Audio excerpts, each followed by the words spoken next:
Bonjour à tous et bienvenue dans Made in Foot, l'émission qui traite du football martiniquais sous toutes ses formes. Pour ce 7e numéro, nous parlerons de l'actualité riche du championnat et notamment de l'incroyable saison de l'US Robert. L'immersion de cette semaine sera du côté de la Samaritaine, en pleine préparation pour obtenir son ticket au 6 Majo. Jean-Marc Sivaud, le brillant entraîneur du club colonial, nous parlera de son parcours et de la forme actuelle de son équipe. Nous terminerons avec Cyril Mandouki, le capitaine du Paris FC, très enthousiaste à l'idée de participer à la prochaine Ligue des Nations. Mais d'abord, on commence avec l'actu.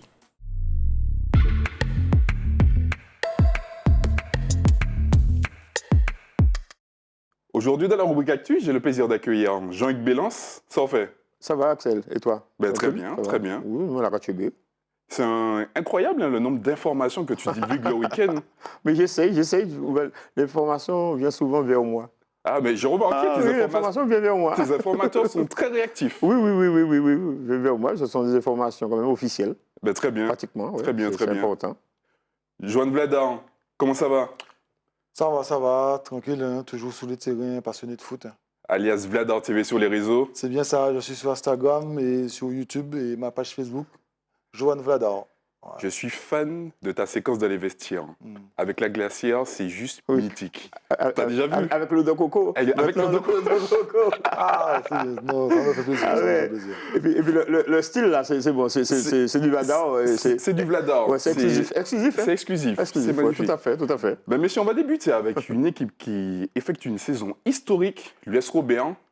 Ils sont placés à la 3e place de la poule A en gagnant la Samaritaine 1-0. Ah ouais. Est-ce une énorme surprise de les voir à ce niveau? Ah, moi, oui, je trouve oui. C'est vrai que je ne misais pas sur cette formation au début de saison, hein, mais quand je les ai vus jouer contre la Samaritaine au match aller, ils avaient gagné la Samaritaine à Sainte-Marie, j'ai trouvé que c'est une formation qui avait quand même une volonté particulière. C'est une équipe qui était motivée avec des jeunes qui sont surtout à l'écoute de leur coach, hein, Marcel Gibon. C'est ça. On a dit ses enfants, et puis ils arrivent à des enfants qui sont très obéissants. Mais c'est exactement ça. Ils sont disciplinés donc, dans le jeu. Et ce n'est pas une surprise finalement, hein, quand on regarde bien. Exactement. Oui. Johan, Marcel Gibon, qui effectue sa première année à l'US Robert, il effectue du très bon travail. Surtout avec de très bons jeunes. Je rappelle leur attaquant Kiran Leria, qui a 17 ans. On a Marvin Bélance, qui est en sélection de Martinique. Non, ils ont une bonne équipe. Ils ont des joueurs confirmés en défense. Et puis, bon, on connaît Marcel Gibon pour sa rigueur tactique. Mais comme ce n'est pas une surprise, puisque effectivement ils sont qualifiés pour la Coupe de Martinique. Hein. Donc ça veut tout dire, c'est une bonne saison pour l'US Robert, mais c'est une grosse surprise quand même. Nous sommes deux anciens joueurs du club. C'est encore plus jouissif, entre parenthèses. Donc le travail qu'on a commencé à payer. Donc là, on est entièrement satisfait. On commence à payer. C'est pas encore, ça sera jamais. Il est entièrement satisfait. Mais je suis quand même assez satisfait de la tournure des événements. Est-ce qu'il est historique si on remporte le championnat, si on gagne la coupe? Parce que l'US Robert n'a jamais fait le doublé. Mais jusqu'à maintenant, comme je leur dis, on n'a encore rien fait. Mais si on va poursuivre avec une équipe qui n'a pas dit son dernier mot, les Glons du Lamentin, qui a obtenu son ticket pour le 6 Major après avoir gagné le Golden Star 4-1. Johan, après une saison irrégulière, faut-il retenir juste la qualification des Lamentinois? Je vais dire que, en fait, les Glons du Lamentin, c'était le bon et le moins bon. On va dire mi-figue, mi-raisin. Pendant un moment, et puis je pense que Fabrice Coppernic, qui était beaucoup critiqué au début de saison, a su remettre les joueurs, les têtes en place.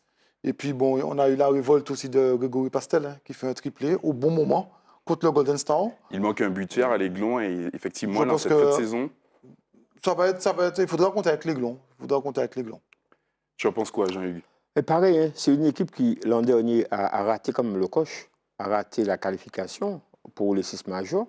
Et cette année, dans la douleur, certes, ils ont obtenu cette place, cette 3e place. Mais il faudra compter avec parce que c'est une équipe au sein de laquelle il y a beaucoup d'individualités. C'est une équipe quand même qui a un effectif riche. Donc ça allait être vraiment une grosse surprise de ne pas les retrouver une fois de plus dans le tiers C de leur groupe. Voilà. Donc, ils vont rencontrer le COT en quart de finale. Vous voyez un favori se dégager? Le COT, quand même, c'est une équipe qui est solide. Hein. Et pour moi, c'est l'une des surprises. Une équipe qualifiée en Coupe de Martinique qui a éliminé qui? Le Golden Lion. En 3 matchs, par exemple, le Golden Nine n'a pas gagné le COT cette année. Donc, il faudra compter avec cette équipe trinilienne, hein, qu'elle aussi, elle a quand même des atouts pour gagner n'importe qui. Hein. Pour moi, s'il doit y avoir un favori, ça va être le COT. Maintenant, effectivement, les Lions du Lamentin, c'est un nom qui sonne, c'est un nom ronflant. Donc forcément, les gens vont être surpris quand je vais dire ça. Mais quand vous regardez la saison qui s'est passée, je pense que le COT, c'est l'équipe qui est favorite. Messieurs, on va terminer avec un monument en péril. La Samaritaine pourrait ne pas participer au tournoi final du 6 Major après avoir perdu face à l'US Robert. Jean-Hugues, comment expliquer cette dégringolade? Il faut dire qu'ils ont connu, les Samaritains, beaucoup de problèmes. Hein, et départ de certains joueurs comme Catherine, comme Siamdi, la démission de Guy-Michel Nizas. Donc, il faut dire qu'ils n'ont pas quand même assuré après, parce que perdre quand même dernièrement encore contre le Golden Iron, plus l'US Robert, c'est dire que cette équipe, pour moi, ne va pas se qualifier, hein, Axel. Hein. Elle ne va pas se qualifier. Elle ne va pas se qualifier. Mais il faut un concours de circonstances, vraiment. Il faudrait que l'US Robert perde contre l'Olympique. Il faudrait que la Samaritaine batte le CO Trinel. Pour moi, ce n'est pas joué d'avance, même si les Samaritains espèrent que les Trineliens vont lever le pied parce qu'ils ont une finale à préparer. Mais tel que je connais Jean-François Gault, ils vont jouer à fond. Hein. Johan, cette non-participation au 6 Major serait un énorme fiasco.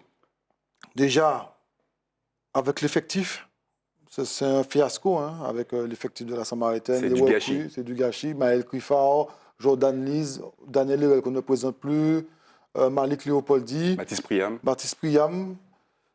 Bon, on va dire que la Samaritaine est à sa place, puisque en fait, la Samaritaine n'a pas battu l'US Robert dans ses confrontations directes, ni à l'aller, ni au retour, et aussi la défaite contre le Golden Nine. Le 4-1, ça a fait mal. Ça a fait mal, donc la Samaritaine ne peut s'en prendre qu'à elle-même. Et puis je pense que Gaël Jomani, il faudra recruter le président Montbrun. Donc ça va être difficile, hein, parce que le CO Trinel ne va pas venir la fleur au fusil. Et je pense que ça va être difficile, comme disait Jean-Hugues. Moi, personnellement, je vois l'US Robert se qualifier. On peut dire que c'est une catastrophe. Oui. Très grosse catastrophe. Ah, oui. Surtout, les Samaritains, c'est le club quand même ayant le meilleur public. Voilà. Un public chaud.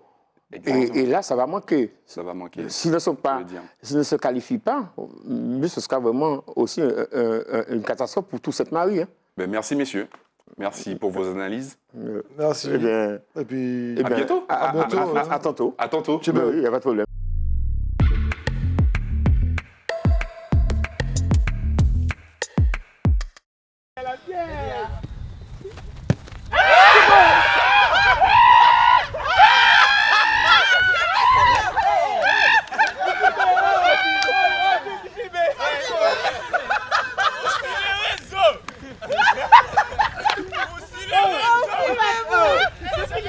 Évidemment, prendre 4 buts pour nous, c'est inédit. Hein. Ça fait longtemps qu'on n'avait pas pris 4 buts. Une défaite lourde, mais qui n'entache en rien, j'ai envie de vous dire, hein, si on se projette sur l'avenir, ça n'entache en rien le match décisif qui se présente samedi. Que chacun, les gars, hein, se remette bien en question pour aller jouer ce match-là qui va nous ouvrir la 3e place. Et si on n'a pas conscience que samedi après-midi, on joue certainement une finale de notre groupe, si on n'est pas prêt dans la semaine à aller jouer samedi après, c'est bon les gars, hein, on ira avec nos certitudes, on a vu ce que c'était que jouer avec nos certitudes. Joker pour un mec de notre couleur. Non, pas faire ça. Soit la balle, hop, assis, je conserve, ça marque 1 point pour l'équipe. Bien. Ça joue. 4-2. C'est là, Jay. Ça fait ça. C'est vert ou bleu?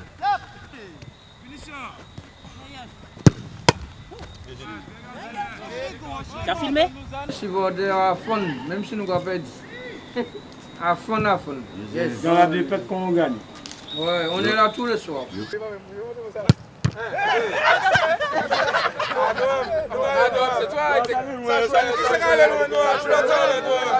On a la chance déjà d'aller jouer sur un terrain un peu plus grand que ce qu'on a l'habitude de jouer. voilà, tous les éléments sont plus ou moins réunis pour aller faire une performance.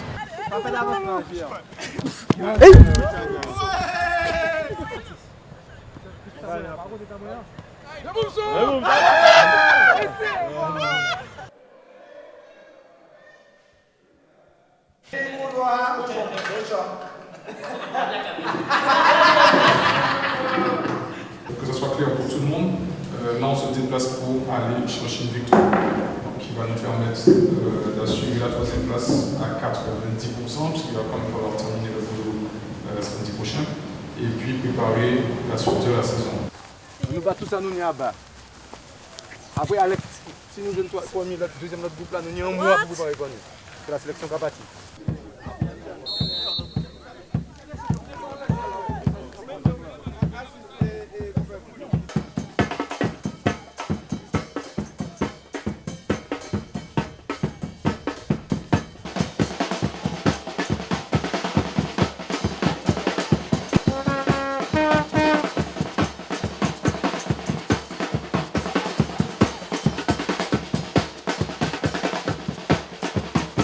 Un match en jeu comme ça, les gars, faut pas nous faire comme ça devant, les gars.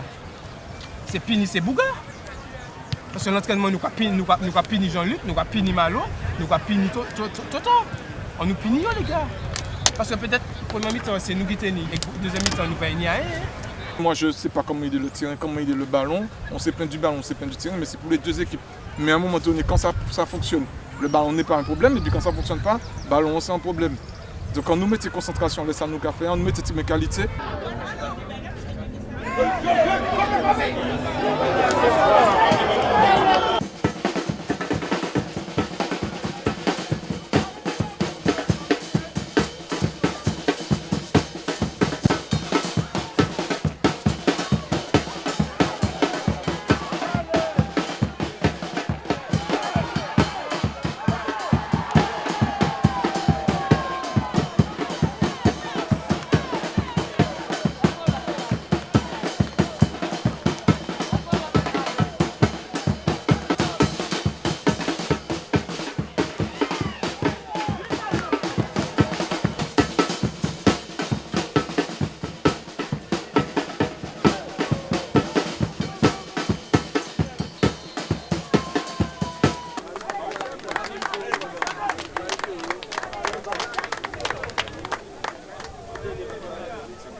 Je suis dégoûté. Putain.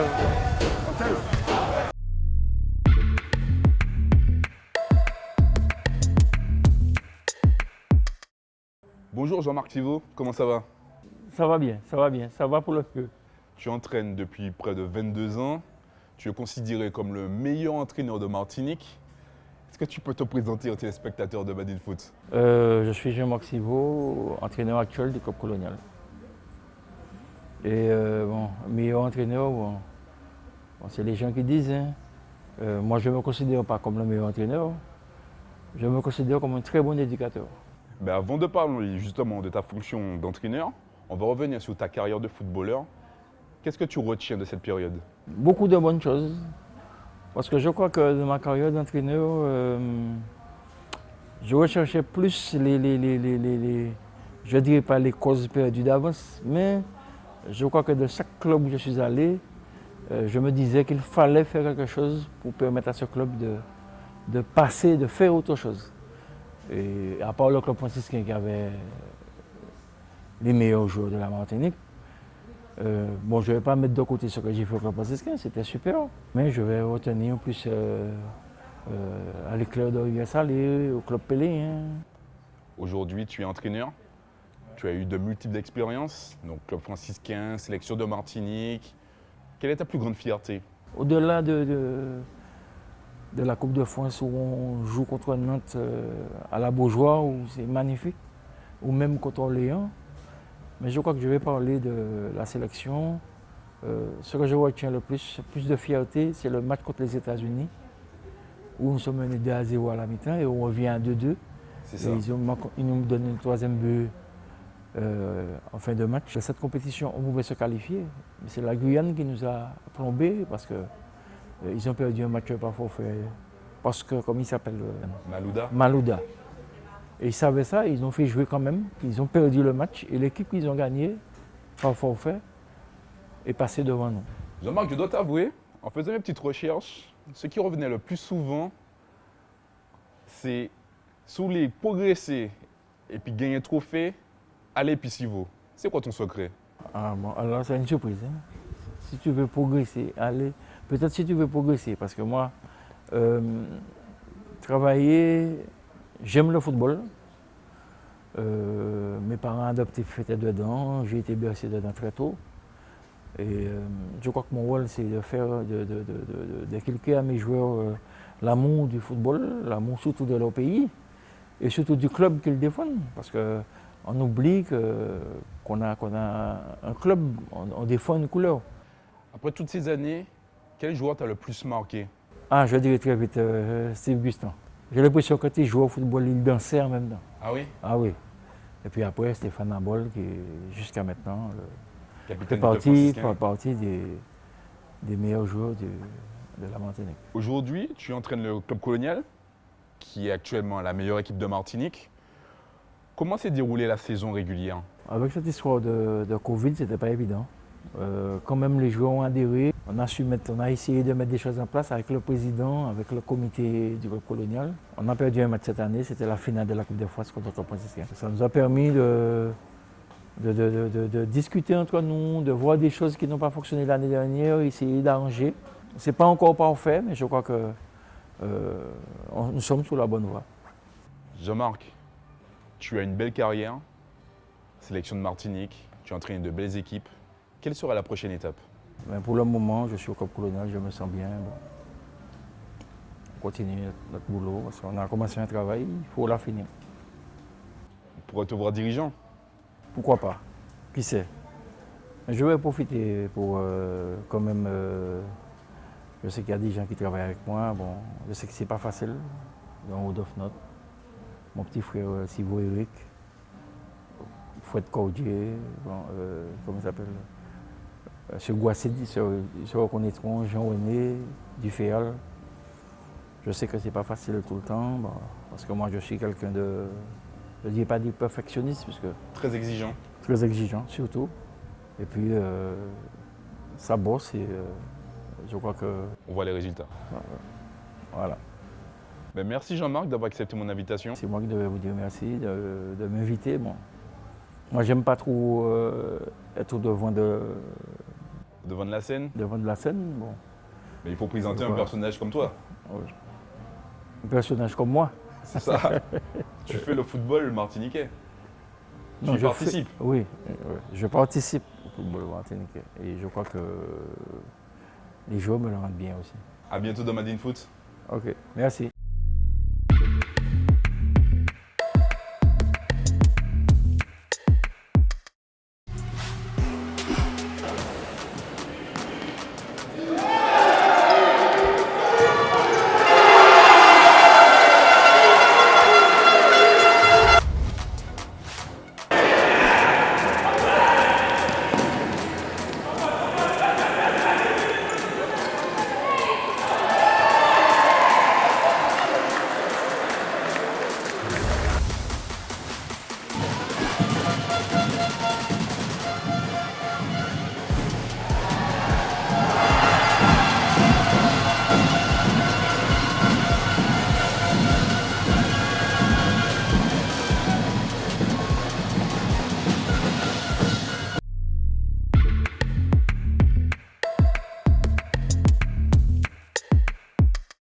Bonjour Cyril Mandouki, comment ça va?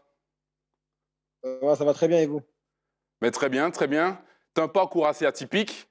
Aujourd'hui, tu es un joueur aguerri de Ligue 2, tu es capitaine du Paris FC avec près de 160 matchs. Peux-tu te présenter aux téléspectateurs de Madine Foot? Je m'appelle Cyril Mandouki, je suis joueur du Paris FC, je joue au milieu de terrain. Je suis au Paris FC depuis 5 ans. Mes deux parents sont martiniquais du Marin. Et puis j'ai commencé le foot, on va dire, sur le tard. J'ai signé pro, je crois, vers 25 ans. Puis après, tout s'est enchaîné. Tu as près de 10 ans de carrière avec près de 270 matchs. Quel bilan ferais-tu? Que du plaisir. Le foot, ça reste avant tout une passion. Moi, j'ai la chance de vivre ma passion, mais que du plaisir, il n'y a que du positif. Mais comment se fait-il que tu n'aies pas encore goûté à la L1? Je sais pas, un peu de chance, un peu de talent, un peu de tout. Si moi, je ne me prends pas la tête, si je suis en Ligue 2, c'est qu'il y a une raison. Là, on joue les barrages demain, donc peut-être l'année prochaine. Mais en parlant de barrage, est-ce que tu penses que ce sera l'année ou jamais? Je pense rien du tout, j'espère. J'espère en tout cas que c'est cette année. Parce que moi, ça fait déjà 3 fois que je vais les jouer. Donc j'espère que ce sera cette année. Mais après, le foot, il n'y a pas de valeur sûre. Du côté personnel, tu as eu une très grosse blessure. Tu as manqué près de 22 matchs. Est-ce qu'il y a eu énormément de frustration? Oui, parce que ça doit faire 6-7 ans que je joue que le foot. C'est ma première grande blessure. Donc ça fait bizarre. Et bon, je me suis recentré sur les choses importantes, ma famille, bien me soigner pour bien revenir. Et puis voilà, de toute façon, une fois qu'on passe dans le bloc opératoire, on n'a pas le choix. On va revenir sur ta carrière internationale. Tu as 2 sélections avec les Matigninos, c'est en 2019. Quels souvenirs en gardes-tu? De très bons souvenirs. J'ai eu la chance en plus de marquer lors de mon premier match à Fort-de-France. Donc tant mieux. Il n'y a que du positif. C'est d'ailleurs pour ça que j'ai accepté de revenir en sélection parce que tout s'est bien passé. Tu es dans la liste pour la prochaine Ligue des Nations. Est-ce que c'est sûr que tu vas y participer? Sûr, je ne sais pas. Moi, là, mon club, on joue les barrages. Donc, c'est compliqué d'aller les voir pour savoir leur position. Pour l'instant, moi aussi, je suis focus sur les barrages. Et après, on verra. Je sais que l'année dernière, ils m'avaient prévenu de leur refus après la défaite. D'accord. Les barrages. OK. Donc, j'espère là aller plus loin. Et dès que j'en saurai plus, de toute façon, le coach sera au courant et moi aussi.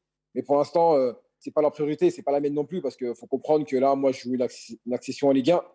Donc, chaque chose en son sens. Comment se sont passés les contacts avec le sélectionneur Marc Colla? Très bien. Très bien, il m'a envoyé un message. Il m'avait appelé, on échange pas mal. Il suit ma saison, il m'envoie des encouragements quand je joue. Donc, très bien, j'ai hâte de le rencontrer en vrai. Super. Vous allez affronter le Panama et le Costa Rica. Que penses-tu de ces adversaires? Des bonnes équipes. Je pense que le Costa Rica, si je ne me trompe pas, joue la qualif pour la Coupe du Monde. C'est ça. C'est des énormes équipes, dans des beaux stades. C'est juste l'atmosphère qui sera différente, parce qu'il y a beaucoup d'humidité. Nous, en Europe, c'est sec ou c'est froid. Mais bon, c'est des bons matchs à jouer. Quand on joue au foot, on paierait pour jouer ces matchs-là. Donc, encore une fois, c'est que du plaisir. Cyril, pour terminer, qu'est-ce qu'on peut te souhaiter avec le maillot des Matigninos? D'abord, des beaux matchs. Des bons matchs pour bien se préparer pour la Gold Cup de l'année prochaine. Et du plaisir. Et beaucoup de plaisir. Merci Cyril. Merci d'avoir répondu à mes questions. Et à bientôt dans Madine Foot. Merci. À bientôt. À bientôt.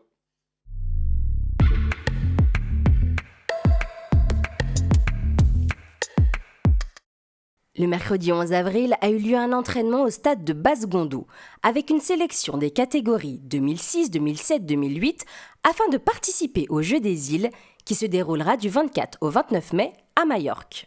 L'idée cet après-midi était de confronter ces garçons à une position intéressante et qui nous permettrait d'évaluer véritablement le niveau des garçons. Ils ont une chance énorme de pouvoir disputer ce tournoi après 2 ans de disette. Donc clairement, l'idée, si on peut aller au bout, on ne va pas s'en priver. On se dirige au François, où la Ligue de Martinique organisait une formation décentralisée avec le club franciscain, une action qui a particulièrement plu aux stagiaires. C'est la formation décentralisée du CFF2, c'est-à-dire les modules 13 et 15, qu'on a mis en place au sein du club franciscain, à la demande du club. Parce que la politique maintenant de la Ligue, c'est d'aller dans les clubs pour mettre en place des formations sur des horaires différents de ce qu'on propose à la Ligue. Mon objectif à terme, c'est de pouvoir être entraîneur et de pouvoir transmettre ce que j'ai pu apprendre du foot à l'heure actuelle. Et à travers ma formation, acquérir un savoir, être formé pour et pouvoir le transmettre délibérément, tranquillement.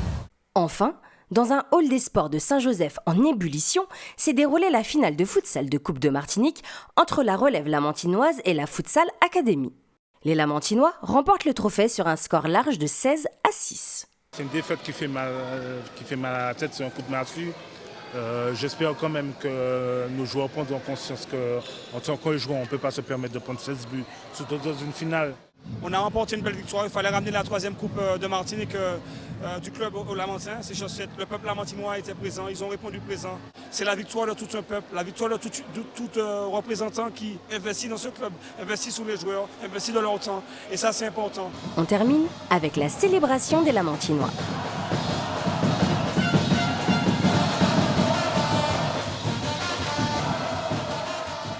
Merci de nous avoir suivis et à bientôt dans Madine Foot.